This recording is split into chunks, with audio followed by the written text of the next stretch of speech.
27 août 1859, le jour où le pétrole jaillit pour la première fois en Pennsylvanie. Par Frédéric Lévineau, journaliste au Point.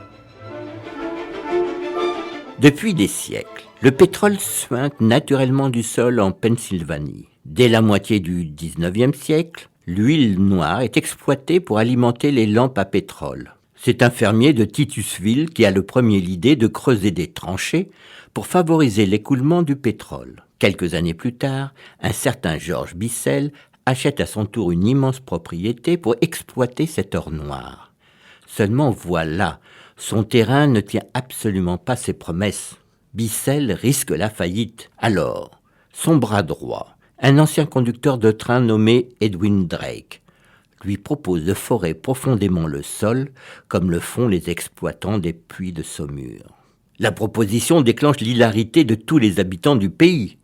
Mais quelle idée folle que de creuser le sol à la recherche de pétrole. Drake ne se laisse pas détourner de son projet et engage un puisatier. Ensemble, ils forent un puits à l'aide d'un trépan suspendu à un derrick et actionné par une machine à vapeur. Les premiers jours, les parois du puits s'effondrent régulièrement.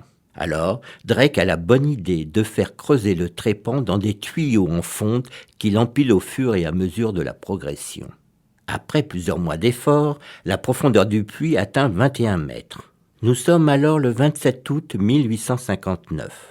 Après une journée épuisante, les ouvriers rentrent chez eux. Ils ne voient donc pas le pétrole commencer à remplir le fond du puits. Ce n'est que le lendemain qu'ils découvrent leur succès. Drake accourt fou de joie. Il fait bricoler une pompe à main pour remonter en surface la précieuse huile. Il a eu raison contre tous. Aussitôt, il est imité. Avant la fin de l'année, des centaines de derricks se dressent aux alentours. Drake, lui, continue à pomper comme un Shaddock. Au début, la production est faible, quelques 25 barils de pétrole par jour, et parfois bien moins. Cela semble incroyable aujourd'hui, mais Drake ne pense pas à breveter sa méthode. Quant à l'argent qu'il gagne avec Bissell, il le perd dans une crise financière frappant l'Amérique après la guerre de sécession. C'est pourquoi l'inventeur du derrick qui fait la fortune de l'Amérique meurt pauvre comme Job en 1880.